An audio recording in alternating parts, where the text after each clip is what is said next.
Spencer even used the symbol found around the village as his company logo. To summarize, every Resident Evil game ties back to this village. Holy mind blown. Hey, hi, hello everybody, and welcome back. We've got some more React content here for you today. This time, Resident Evil Village, the story explained. Now, you know the drill. Super Horror Bro is going to explain all the nitty-gritty details that I need to know about this game. This one seems to have quite a bit of info across the different houses, and all the backstory as to how Ethan became what he is, the slime. So, let's dive on into it, let's check it on out, let's see what's going on in the world of Resident Evil Village. Hey guys, Super Horror Bro Mike here. What's up, buddy? In this video, we step into the shoes of a desperate father searching for his kidnapped daughter in the frozen wilds of a... We're pausing already. Say what you want about Ethan and his intellect level. He is a dedicated father, and I respect that, man. ...mountainous town. This is the story of Resident Evil Village. This one's gonna be juicy. I can already feel it. It's gonna be a great one. A quick footnote. If you haven't familiarized yourself with the story of the previous game, Resident Evil 7, then it's probably a good idea to... We did watch that one already. If terms like the Molded, E-Series, Evelyn, and... We did watch all this. ...don't mean much to you, then things could get a little confusing later on in this video. We're pretty well versed. Detailed explanation for the story of Resident I believe we Evil watched the 7, same one already so as well. Wise to check that out first. There will be a link provided What below dis? and Resident at the Evil end of Village this lore video. explained. But for those of you who are already clued up, or perhaps simply eager to see the events of the latest title in Capcom's long-running horror franchise, well, sit back, relax, and let's join protagonist... I'm kind of disappointed in the doll series, the doll part of the game. Village. It was pretty... lame? No, it was a good puzzle and everything. I don't know. Resident Evil Village's opening is unlike any previous game in the series. An animated fairy tale plays out on screen as we hear an all too familiar voice narrating. The rascal broke free from Mother's grasp and vanished into the trees. I think we can all agree that Mia reading this story to her newborn daughter is creepy and terrifying. That daughter's gonna grow up to murder people. The girl ran on, over vine and under branch, and into the forest deep. The voice tells us of a little girl who strayed too far from her mother while out picking berries in the woods. What's up, Azan? Encountering a Welcome to the series stream. of 4 different forest creatures. These lords of the forest include a bloodthirsty bat, a dark weaver, a monstrous fish, and a mechanical horse. Each bestow the child with a new gift. Were these... Oh my god, I just put this together for Resident Evil freaking Village after just finishing the damn game. These are the monsters that are part of the houses. Oh my... All of a sudden, my mind is being appears from blown. a cloud of smoke and steals away the little girl. I'm so mind in blown the right now. depths of the enchanted forest. On this somber note, we move back to It makes reality, sense. where it is revealed the story is a local fairy tale, one being read by Mia to her daughter Rose, much to the dismay of her husband Ethan. What is with the creepy story? She's only 6 months old. That's what I'm saying, Ethan. Me and you Woman at the both. store said it was traditional. A local tale. Ethan and Mia I guess it Winters technically are wasn't returning Mia. characters from the story of Resident Evil 7. We don't know what Ethan's In the face looks like. previous game, we assumed the role of Ethan as he tracked Mia to a bayou in Louisiana, where a family infected by the mold, known as the Bakers, held her captive under the influence of an E-series bioweapon known as Evelyn. Ethan managed to rescue his wife, and with the help of soldier Chris Redfield and the assistance of Blue Umbrella, the couple managed to finally escape. They had both been infected by the mold, however Ethan managed to craft a serum to cure Mia and now seems to be in good health himself. A few years have passed and the couple now live in a remote area of Eastern Europe at the request of Chris, to keep their lives low profile and safe from the nefarious bioweapon syndicate, the Connection. Now, what are the odds that they end up right next to the village, where everything that could go wrong does go wrong? How does that... I mean... It's a video game. I don't need to ask how it makes sense, but there's got to be some way that they ended up there, right? That wasn't just pure coincidence, or am I just completely tripping on that one? I don't know. That doesn't make any sense to me. Prior.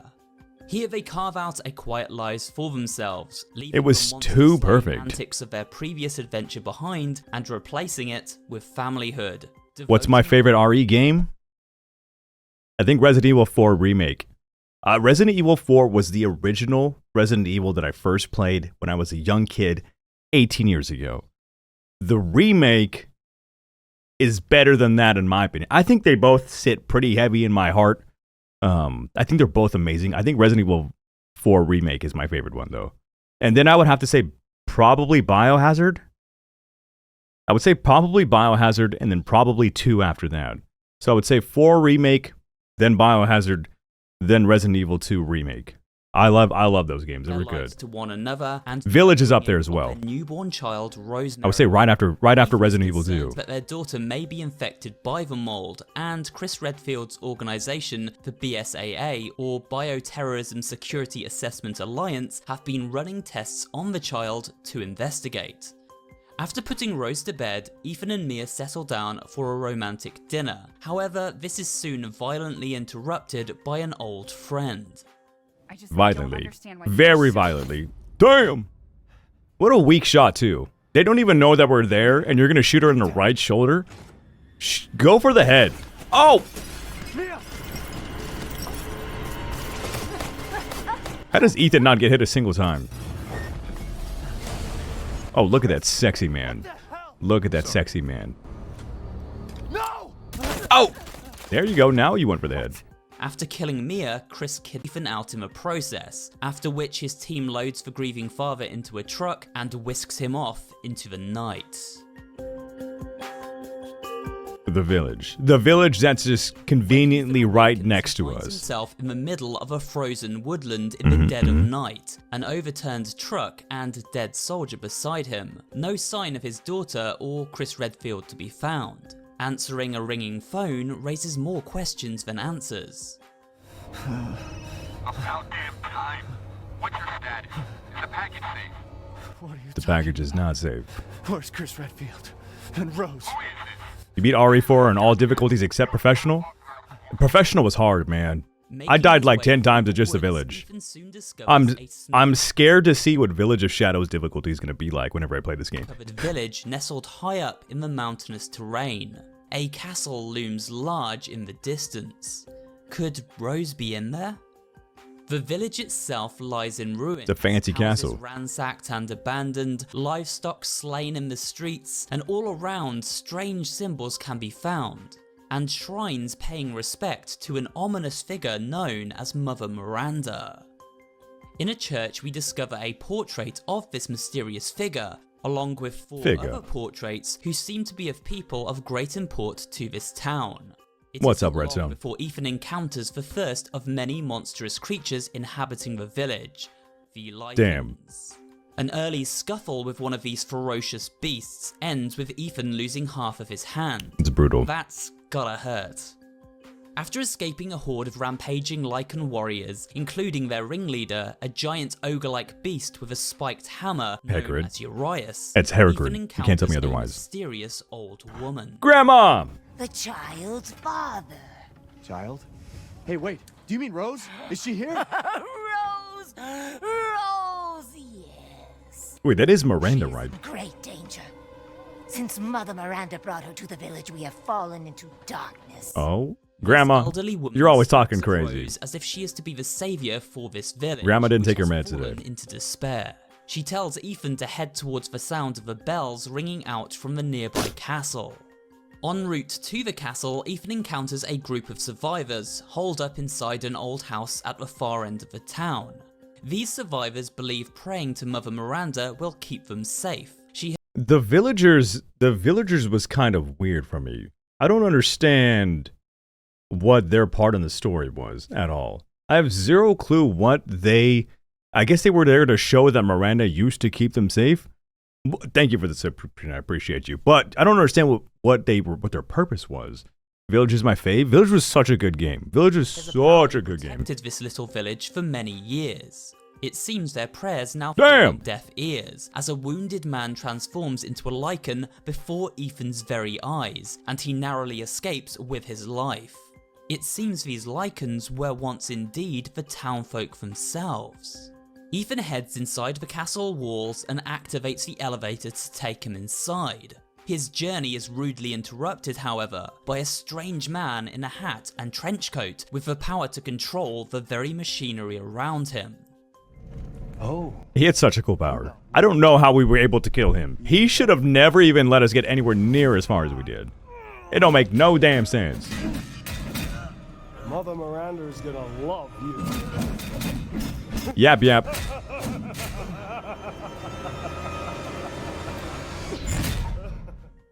Well, Now a that captive was a of thing. this mysterious man, Ethan is taken deep into the lichen-filled caves beneath the village. Here he meets the 4 twisted lords of this land and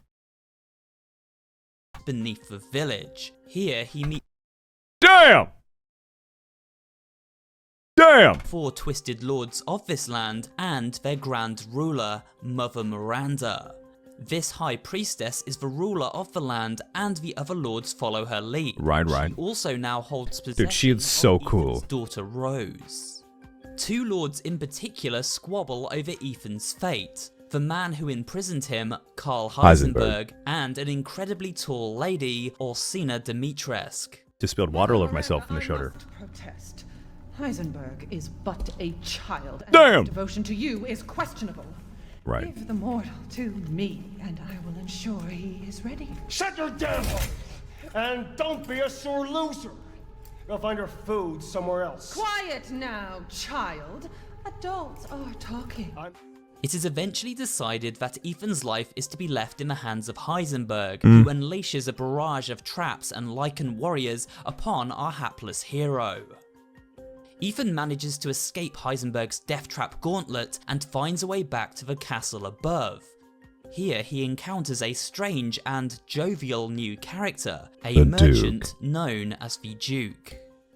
I am very curious about what his story is, because he doesn't really explain, he just kind of says he's there. You know. Anyone who is anyone has heard of the likes of you. A hero searching for his daughter. Call me the Duke. Now to business. The Duke can sell Ethan weapons and upgrades, as well as purchasing loot he discovers as he explores the village and its surrounding area. Although we never really learn too much about him, it seems this travelling shopkeep has connections with previous Resident Evil titles, most notably the merchant Leon encounters in a similar European locale during the events of Resident Evil 4. What are you buying? What are you buying? What are you selling? Just something an old friend of mine used to say. What are you buying? What are you buying? I love that voice. Oh, I love that guy.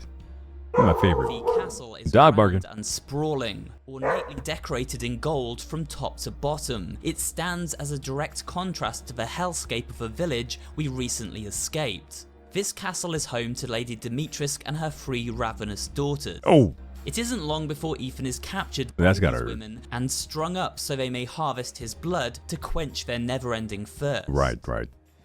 Starting to go a little stale. Then let's devour his man-flesh quickly, Mother. I am the one who captured him. Devour my man flesh, please. First, I must inform Mother Miranda. But later, well, there will be enough for everyone. Hey, wait. Dude, Ethan went through some brutal stuff in this game. This is Outlast levels of, like, dealing with shit. Oh, be careful what you wish for, Ethan Winters.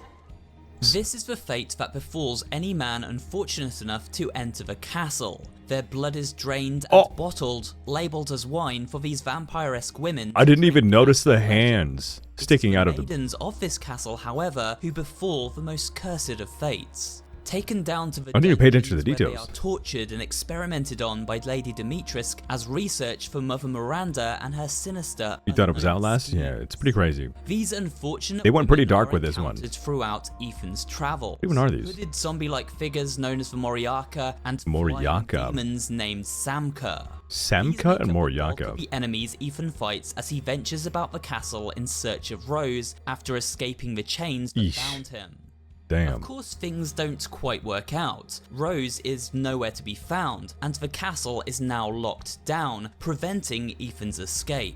The only way to lift this lockdown is to collect 4 masks and insert them into the 4 pillars located within the entrance hall. Right. As Ethan hunts down these masks, he must do battle with each of the 3 Dimitrescu sisters. They were all pretty are weak. Named Bella, Cassandra, and Daniela, and while they all have their own unique personalities, they all go down the same. I do have to say, I expected more out of this. Between the Dimitrescu house, the 3 daughters, and then Lady Dimitrescu herself, like that, it was pretty weak. I'm not gonna lie. Shoot the bitch! They're already dead. All right, we beat the game. We're just learning about the lore. We don't. They're in their own little underworld now. They're in hell, is what I'm trying to say. But they didn't really play a big part in the story as much as I thought they would. They were super hyped up in the trailer, across all the stuff that I had ever seen about the gameplay for Resident Evil Village, and then they were just there and gone within an hour. Like it was such short-lived. Ethan exposes everything. Their bodies to the cold air outside. The flies protecting them disperse, leaving the sister in question open to damage and finally killable.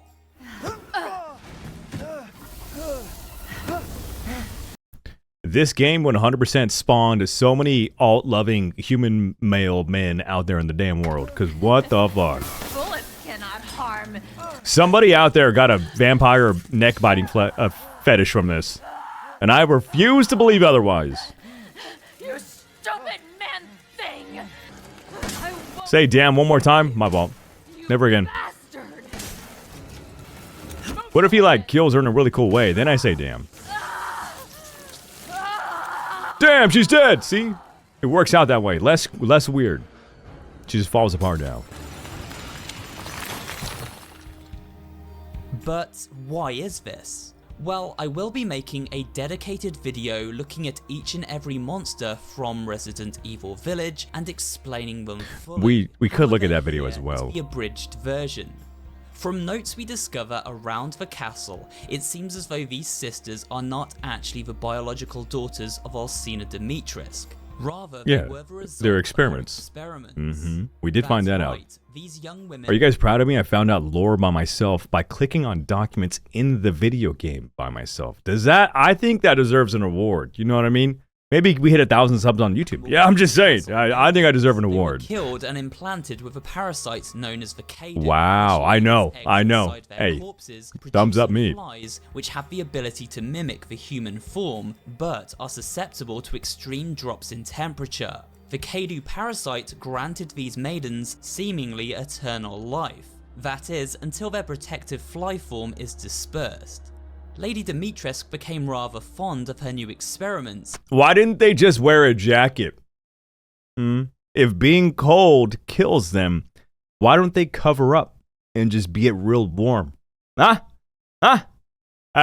didn't think of that, did they? As her own. 200 IQ, I know. Daughters she never had.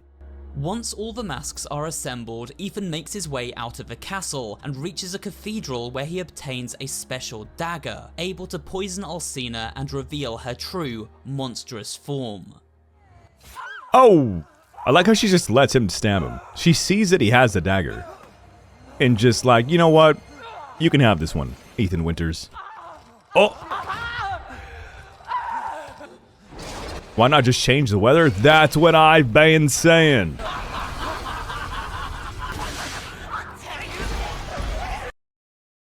Hear me out.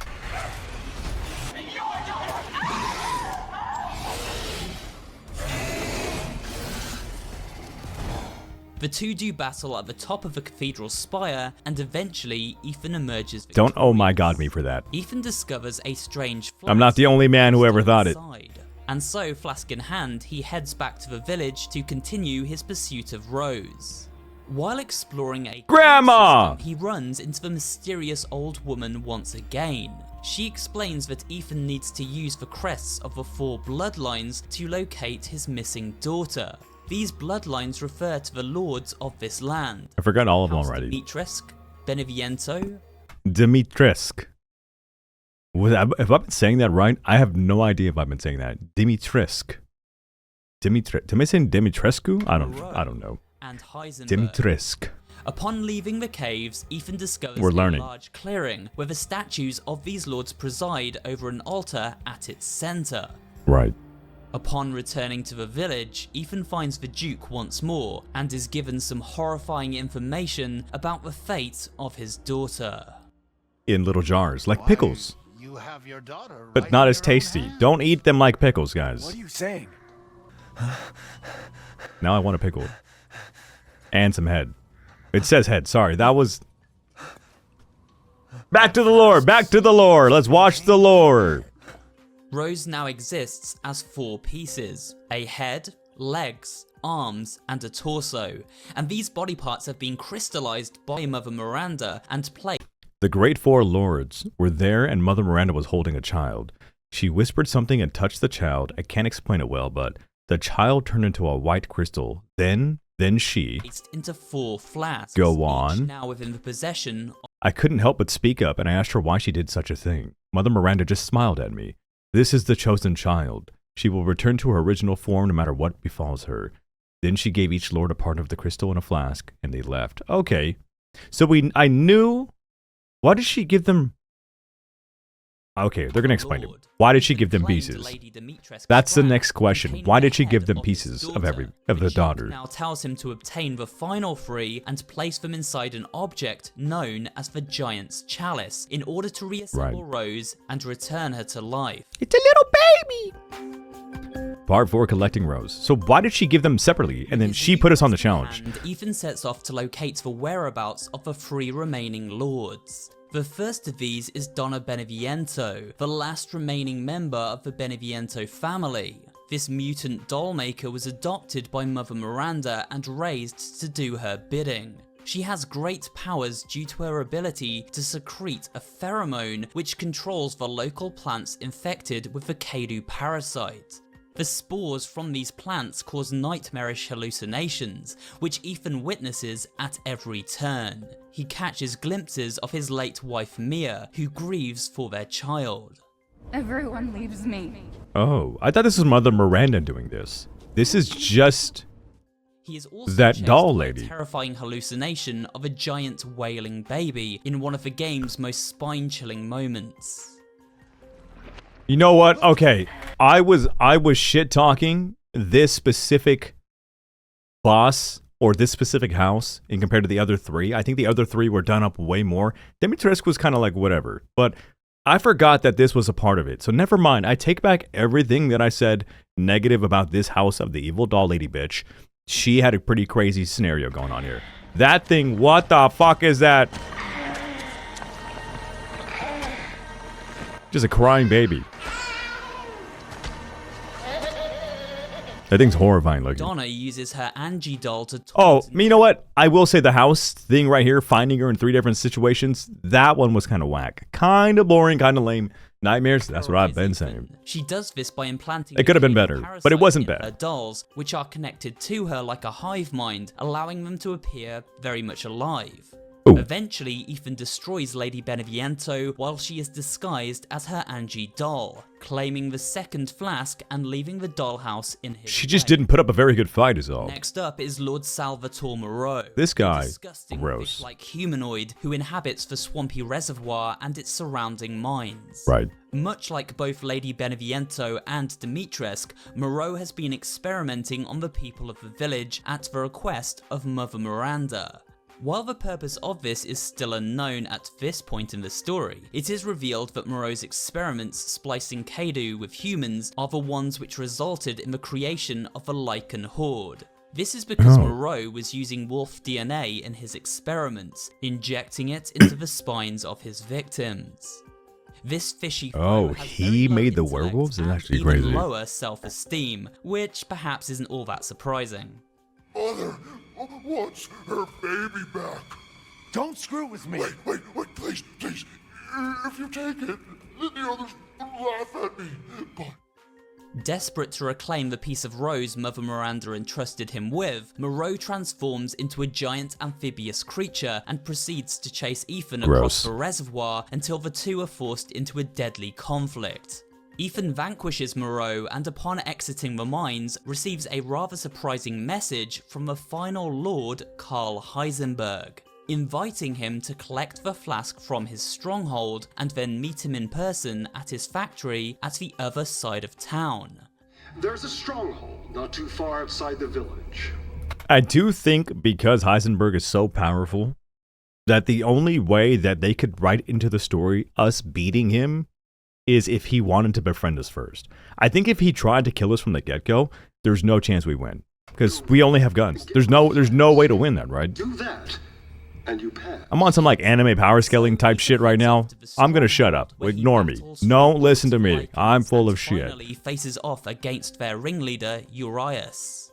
Narrowly avoiding death at every turn, this battle royale nets Ethan the fourth and final piece of his daughter. That's a W. Heading back to the altar and placing each of these flasks into the chalice allows Ethan to remove it. He carries the chalice to the ceremony site, and by placing it down, a bridge is raised, and the path to Heisenberg's factory opens up before him. The truth. Strangely enough, Heisenberg is non-hostile towards Ethan, at least to begin with. He meets with Ethan inside the factory and explains how he and the other lords are Miranda's experiments. She now thinks of them as her children. But unlike the other three lords, Heisenberg isn't happy with this arrangement. He yearns for his humanity back, and wishes to take revenge on Miranda for what she has done to him. What, as in no powers? Go save Rose, and we can use her to grind Miranda into paste. My daughter is not a weapon. Okay, I do gotta know. What are you guys' opinions on Ethan saying his daughter's not a weapon? If you find out that your daughter has magical powers, and one of the ways that you can save her is by using her magical powers to kill the person who kidnapped her, would you not just agree? I think if ultimately that's an ends justify the means things. She might be a little baby, but this whole world is fucked. All of this stuff going on is fucked. You gotta just use what you got, right? You find out your daughter has magical powers, use the magical powers and save your daughter with those magical... I don't know. That's just the way I see it. I don't think it seems to be like you're objectifying the baby as only a weapon. You know what I mean? You are still... It's still your daughter. You're just going to use your daughter in the way that can help you out the most right now. I don't know. I think Ethan's dumb. Explains that Rose is no ordinary child. Mother Miranda wants her because of the incredible power locked within. Right. It seems Rose was infected with a strain of the fungal virus known as the mold after all, inheriting it from birth. By harnessing Rose's inner power and teaming up with Ethan Winters, Heisenberg believes they can destroy Miranda for good. Of course, Ethan doesn't wish to use his daughter as a bioweapon, and so refuses. Heisenberg kicked him down a... Maybe I'm misunderstanding this as well. I don't think Rose doesn't die from that, right? I don't know. Maybe I'm misunderstanding that. Because if Rose dies, that's different. But he did say save Rose, so... Maybe Last Resort? That's what I don't know. Devoted to human experimentation. Last Resort. However, unlike the other lords, Heisenberg's experiments are not being carried out to appease his overlord. Instead, he is building a metal army of cybernetically enhanced humans who he wishes to use against Miranda when the time comes. Ethan fights his way back to the top of the factory, facing what a off weird against all enemy. manner of mechanical terrors in the process. Such a funny enemy to see. Heisenberg shows up once more, transforming into a giant mass of metal and revealing his true monstrous form. Oh, I thought he was just controlling metal. How did I not notice the flesh? I'm literally shooting at flesh.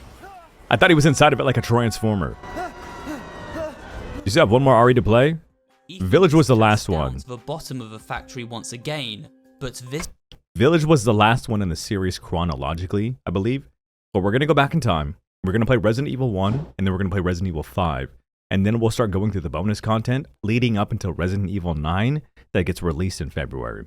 So I think time-wise, it's going to be a bit before we'll have like a small gap between 9, but we're completely done with 8. I don't remember 8. 8 is Resident Evil Village. That's what we're watching right now. That's the werewolves and stuff. Remember the werewolves? he meets an old friend. Maybe I'll link the lore video to you and you watch the lore video. Friend. Hey, buddy. I told you to leave it alone, Ethan. Oh, talk to me like that, Chris. You are in the way. I will kiss your forehead. Chris, you killed my wife, you son of a bitch! Chris Redfield returns and finally has an explanation as to why he executed Mia and kidnapped Rose that one fateful night. Right. Simply put, that wasn't Mia at all. Rather, Mother it was Miranda. Mother Miranda in a shape-shifting disguise. And she disguised herself as Mia and infiltrated the Winters' home. Winter's home. Her objective was clearly to kidnap Rose. Maybe she thought she could control Rose easier if she looked like her mom. Fortunately, the 5 shots to the head didn't kill her. Miranda posed as Mia's corpse and returned to her neutral. When we attacked, it put a little damper on her plans, so she mimicked a corpse. She then revived herself in the transport truck, killed everyone on board. Oh! She was in the truck! Oh, I thought just like the Lycans or something attacked. This whole time I thought the Lycans attacked the van and stole, I don't know, that was my headcanon at least. When we attacked, it put a little damper on her plan, so she mimicked a corpse. She then revived herself in the transport truck, killed everyone on board, and took off with Rose. Things didn't go the way she had originally planned, but in the end, she still got what she wanted. Gotcha. While on the road, Gotcha. Ethan and his daughter were being transported to safety within. Hence why Ethan awoke in the snow at the beginning of the game with no sign of Rose anywhere. That makes sense. Chris had been trying to protect Ethan and keep this mission a secret from him, but unfortunately things didn't quite go to plan. Obviously, everybody's dead. Friends now team up, Chris providing Ethan with a homemade tank suitable for taking on Heisenberg in battle. Ethan does just that. He returns to the surface and both man and man-machine duel it out to the death. It was a weird fight. Maybe it's because I'm on normal difficulty. On harder difficulties, it's probably way more intense to deal with. So, I just realized, is the volume? Oh my god, the volume's been low this whole time. We're raising the volume up. Sorry. Go a little higher. Halfway through the video, just realized the volume's a little low. In the wake of Heisenberg's destruction, Ethan is approached by Mother Miranda as she reveals the different forms she took to fool him throughout the game.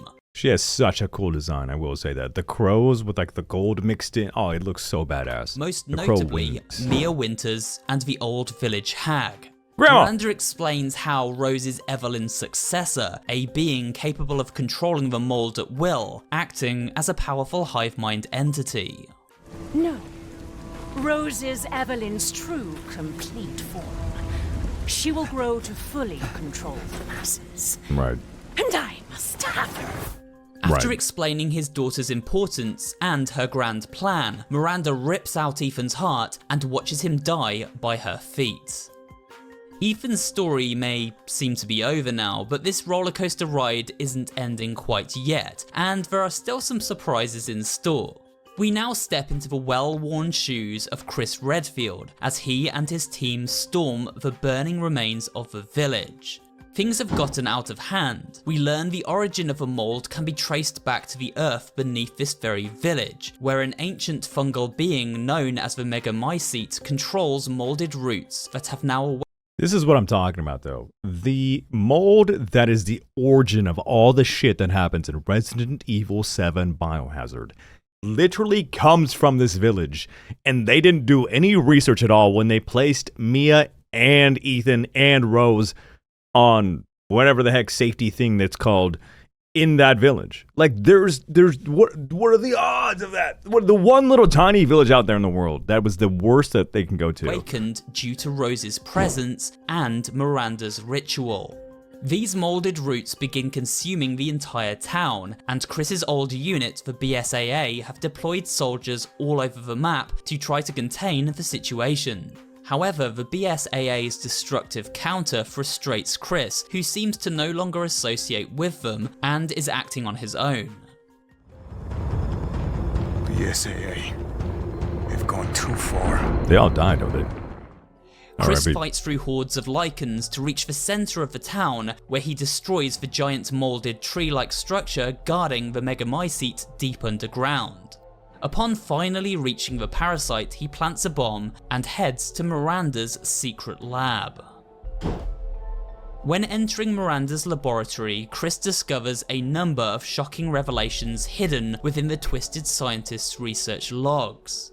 The first of these pertains to the mysterious megamycete organism itself. That thing ugly as hell. This is a fungal colony of living roots that would eventually be used by the connections to create their molded specimens. The origin of the mold dates back to this very town and was born from the megamycete itself.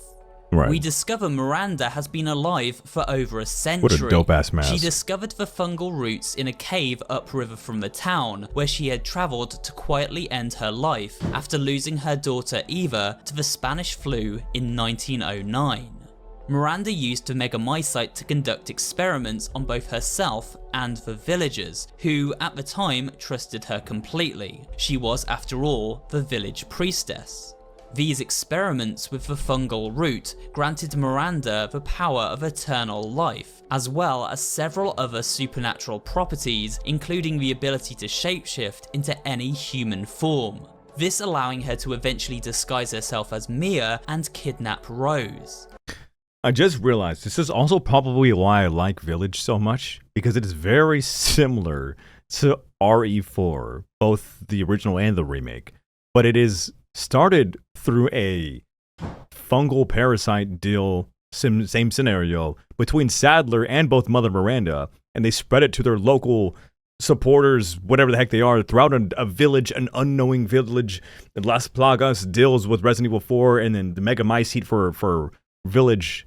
Like that, it's pretty similar through and through. Maybe that's why it's such a successful game. I don't know, I just barely realized all that connection though. Her plan was to use Rose as a vessel to resurrect her daughter, whose DNA had been catalogued by the megamycete. However, these notes tell us of other notable plot points in the Resident Evil universe, the biggest being Miranda's connection to the founder of the Umbrella Corporation, Oswald E. Spencer. In the 1950s, Spencer was almost killed during a hiking expedition near the village, but was saved by Miranda, who then took him on as her apprentice. She taught him of her experimentation with a parasite known as the Kadu, which she had created by splicing the fungal roots of a mold with parasitic nematodes. When Oswald Spencer left Europe, he vowed to continue Miranda's research. To do this, he founded Umbrella and began engineering a virus capable of turning average men into bioweapons. Spencer even used the symbol found around the village as his company logo. To summarize, every Resident Evil game ties back to this village. Holy fucking mind blown. I was wondering why the Umbrella symbol was on that pedestal. It's because they took it from that. That's the equivalent of me saying freaking Spider-Man guy from Fortnite. I don't know. That's that damn equivalent. Like Spider-Man didn't come from that. There's a whole. Anyways, we're not going to go into that far. But the relationship between Miranda and Oswald, and the discovery of the megamycete. But the twists don't stop there. Chris discovers that the four lords of the village, Dimitrescu, Beneviento, Moreau, and Heisenberg, were all test subjects too. People Miranda had plucked from the village and its surrounding areas and implanted with the Kadu parasite. However, unlike most, these four lords had mutated in interesting ways. They weren't quite fit to serve as vessels for Miranda's daughter. However, they would do just fine to serve as guardians of the village and tests, so to speak, for Ethan to face on his journey. If Ethan could defeat these lords, then he would prove his bloodline's worth to Miranda, and in doing so, prove Rose a worthy fit for the resurrection of Eva. So that would explain the question I had earlier, as to why she would separate all the pieces of the baby throughout the houses. It was a test for Ethan. We know now. We know. It's all good. The final piece of evidence Chris unearths in this lab pertains to the organization, the connections, and the events of Resident Evil 7 at the Baker residence. It is discovered that Miranda began working as a scientist for this criminal organization, where she aided them in the creation of the E-series. Her plan was to use the mold from her village and splice it with Eva's DNA to rebirth her lost love. However, Evelyn was ultimately deemed a failure in Miranda's eyes, which led her to focus her attention on Rose. With all of this information catalogued, Chris discovers one more bombshell. Locked away in the cell at the back of the lab is a familiar face. Mamma mia! I thought he punched her in the face for a second. It would have been so hilarious. It really is you. Yep. I'm glad you saved me. They could have made her a little dirtier. Why are you here? Mia is still alive, held. I'm glad you're safe, Mia. Why are you here? Maybe because Mother Miranda put her in prison? That's a, you know what? We're not even gonna go into that one. In the lab by Miranda while she conducted tests to determine the suitability of Rose and her DNA. Chris breaks the bad news to Mia. Ethan is dead. But Mia doesn't seem too fazed by this. She is hiding a dark secret. How did she know in the first place? Part 6, the end. Ethan awakens. He seems to be in a dreamlike state, finding himself in a cold and barren wasteland. Here, a familiar figure approaches him, the ghost of Evelyn, the childlike bioweapon who controlled and spread the mold virus during the events of a Resident Evil 7. Ethan discovers a chilling revelation. He never survived the Dolve incident. He had been killed by Jack Baker and only able to continue living because he was infected by the mold, just like the rest of the Baker family. However, much like the lords of this land, Ethan had reacted differently to the mold. It hadn't twisted him and changed him as it did with most others. He was special too. It granted him the ability to regenerate and heal easily, hence why he's such a dab hand at reattaching limbs. That makes, see, I was like, there's whatever's in that liquid. They need to manufacture that in real life and sell that shit for $1 million a bottle, because holy shit. But it's just Ethan. They make you think that the bottles and the healing solutions are what is strong and powerful. Ethan is the strong and powerful thing. That's cool. Now, after sustaining such severe injuries, his body is finally giving in to the mold infection and losing its human form. But Ethan isn't ready to bow out quite yet. No, he's he does, after dedicated. all, still have a daughter to save. Amen, hallelujah. To save my daughter. Perseverance, dedication, all that fun stuff. Already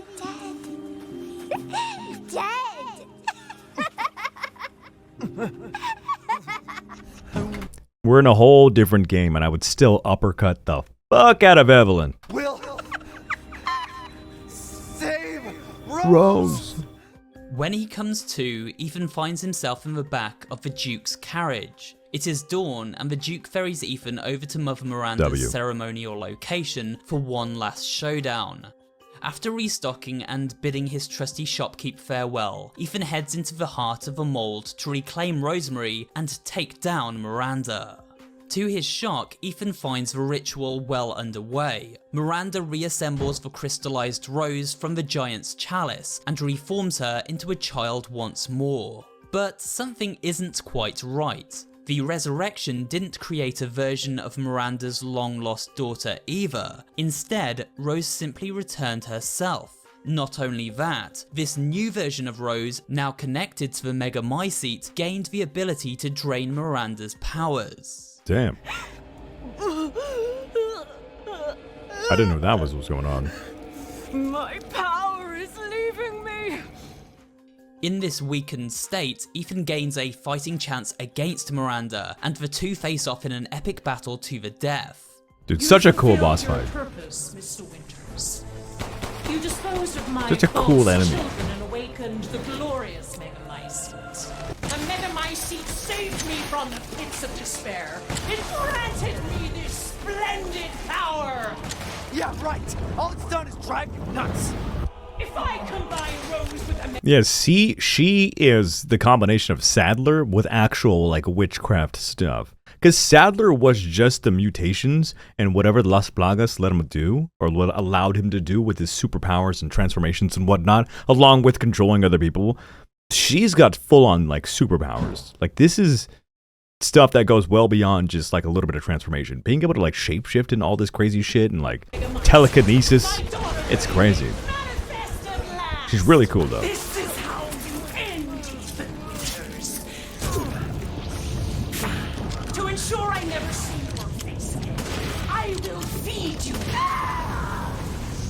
Eventually, Ethan emerges the victor, and as Mother Miranda falls, so does the mold surrounding them crumble, returning Rose. That's a big ass baby. What a big ass baby. Ethan collects up his daughter, but with every moment passing by, he takes one step closer to death. Chris shows up to carry Ethan to safety, but the poor guy doesn't have long left and is in no fit state to return home. Ethan passes Rose and his jacket to Chris and snatches the detonator. Watch over her. Teach her to be strong. Dude, Ethan's a badass.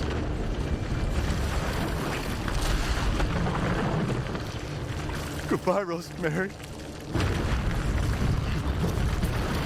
What a hell of a father. Father of the year for sure. As Ethan heads off to destroy the Megamycete and meet his maker, Chris rushes Rose to the safety of his airship where Mia is awaiting their return. An explosion rocks the land. Ethan is gone and the origin of the mold now destroyed, presumably severing its connection with Rose in the process. However, not all is well. Mia is devastated by the loss of her husband, and Chris's team have noticed something's wrong with the soldiers his ex-employer, the BSAA, deployed to the site. These are no ordinary men. They are in fact bioweapons themselves. What? Well, how did I not make that connection? That's a what? So, as the airship flies off... Wait, now that I'm thinking about it, in the playthrough, I think that was part of a skip, the cutscene I skipped on accident. So I fucked that up. That's on me, but holy the shit. sunset in classic Resident Evil style, we have many questions left unanswered. Yep. Will Chris stop the connections and the BSAA? And what will become of Rose now we know she has such great and terrifying powers? These are questions that will surely be answered in the final part of the trilogy, Resident Evil 9, a game planned to conclude these events. We do get one final scene however, a vision of Rose as a teenager wearing her father's jacket and visiting his grave. It seems Chris kept his promise to Ethan and watched over Rose, raising her with a military upbringing. However, a great power still lays dormant inside Rose, and we catch a glimpse of it trying to break out when she is agitated. We have a situation. You're needed, Evelyn. Ooh. Don't you ever call me that again. Murder! Murder! Murder! Murder! That was a lame joke. I can show you things even Chris doesn't know I can do. Ooh. I would like to see Rose that. has inherited molded powers and abilities, even though seemingly she is in good health. Perhaps this superwoman is exactly what is needed to put an end to both the connections and BSAA and their bioweapon feud. Either way, Ethan managed to save his daughter's life, and it seems she will now become a very important part of the Resident Evil franchise as it continues in the years to come. And that's pretty exciting in my opinion. Now there were a few extra things I wanted to say before we cap off this video guys, it's been a really long one, so sorry if the editing wasn't quite as elaborate as I would usually do. There were two things I wanted to mention about the end sequence that I know I'm going to get a lot of questions about, so here are my opinions. I don't think they're sort of key to the story at this point at least, but they do want to be touched on here. First of all, obviously you hear the sound of a guy say, "I have a clear shot," when Rose becomes aggressive towards one of the agents there. This is probably because Chris, even though he's looking after Rose, wants his men to watch her because he knows she is technically a bioweapon or has the capability of being one. So even though Chris is kind of protecting Rose, he's also very cautious of her, I believe, and doesn't fully trust her powers, probably because of his past experiences with this kind of stuff. The second thing to pick up on here is that, of course, as the car pulls away, we see a figure in the distance, and this has got the internet in quite a stir. I think this is simply symbolizing that Ethan is with Rosemary in spirit, you know, forever. He's a part of her, you know, they may even be connected in some way, and we may get like ghostly visions of Ethan in the next game, sort of, you know, giving her courage and strength. But I don't think it's actually Ethan, you know, like approaching the car. The one wrinkle to this is that if we go into the photo mode, we can see that the model being used is that of Ethan, but I do believe this is probably Capcom just using that model because it was from such a distance that it wouldn't really matter, and there was no point sort of putting resources into building a model specifically for this one tiny cutscene where you don't even really see it properly anyway. Of course, I don't want to say definitively that this is not Ethan. He was reborn from the mold, and although it does seem like he finally died when he destroyed the Mega Mycite, it is of course possible that maybe he did regenerate again, and maybe he's returned all these years later to his grave to see his daughter. I just don't know. It's all speculation at this point, but as I said, my thoughts are that this is simply symbolism that Ethan is with Rose and he will show up in visions in future games if we play as her. But with that said, we have come to the end of today's video and this detailed look at the story of Resident Evil Village. I hope you found this video informative and entertaining, and if you did, remember to leave a like, comments down below, and of course subscribe for more horror related content. Alright, you guys know the drill. So, Resident Evil 9, now that we know, has been teased quite a bit. The trailers are out. There are some gameplay leaks, very small, very minor stuff that I haven't looked into. I think when Resident Evil 9 comes out, I want to be very surprised about it. This video itself, I believe, was made quite some time ago, probably right when it came out 4 years ago. So, there are some updates to the story that have probably been discovered or wherever else they may be. But this has just happened to be, you know, the video we chose. Super Horror Bro himself. Super Horror Bro himself is always very good at explaining these things and getting the details right the first time. Some people will just explain the story of what happened without any actual extra details, whereas Super Horror Bro himself will explain the story while giving the actual documents and lore details and whatever the heck else that could be going in with characters pretty frequently. So I can consider this probably a full recap of everything that we needed to know. But now that we know Resident Evil 9 is coming out, it's going back to Raccoon City. And it's an entirely new character, I believe. An entirely new protagonist. At first I thought it was Rose, maybe, grown up, but it's definitely not. I forget her name. They obviously mentioned it in the trailer, but that completely skips my brain at this point. But we know that there was a lot of speculation of where the tie-in would be from what 7 and 8 was into what Resident Evil 9 is going to be. And so, at the very least, there is some lore from some of the past games that have come back to be a part of what Resident Evil 9 is, but I just genuinely don't know. I've skipped a lot of the cutscenes. I've skipped a lot of the gameplay teasers. I've skipped a lot of the lore leaks and whatnot. I prefer to go into most things blind, which means I don't think I really know enough to say about it, but I don't believe that 9, even in the little things that I have seen, is going to lead up from Village or anything at all from Village. I think Village might already be done. Unless we see Chris Redfield participate in that story somewhere along the way, then possibly maybe BSAA, bioweapons and whatnot, then maybe we get into a little bit of how the connections gets taken care of and dealt with. Like maybe, for instance, because Resident Evil 2... Resident Evil 3, Raccoon City, all that stuff with Umbrella, and all the organizations that were involved in what made Raccoon City what it is, maybe the connections ended up going back there and reestablishing a lot of the foundation that helped build Resident Evil into what it is now that they had the power access from the Mega Mycite and all these other things. So that would be my theory, I guess, if there was to be any connection between 7, 8, and 9. But if there's no connection, then I wouldn't be surprised either. So we'll see when we get there. For now, we're officially done with the latest game in what has been released for Resident Evil series. Resident Evil 8 has been done. We did skip 5. There might be a remake soon, but I think we're going to go back. We're going to play Resident Evil 5 just to get some of the solidification done and over with what happens to Wesker and all the scenarios with Chris Redfield that led to essentially the end of Umbrella. And then there's also all the bonus content from 7 itself, bonus content from 8. I believe there's bonus content from 2 and 3. I'm not 100% sure. But at least, the very least, we do know one thing. Resident Evil 1 is something I haven't played. So more content, more Resident Evil content coming. We've got quite a bit of stuff on the list, and we'll get to it as soon as we possibly can. So for now, this reaction is done and over with. If you guys enjoy the content, please consider leaving a like and a comment on the video. Subscribe to the channel if you haven't already. Also, consider becoming a member of the channel if you want to help keep the content rolling on in. I hope to see you guys in the next one. I'll catch you guys next time. Peace.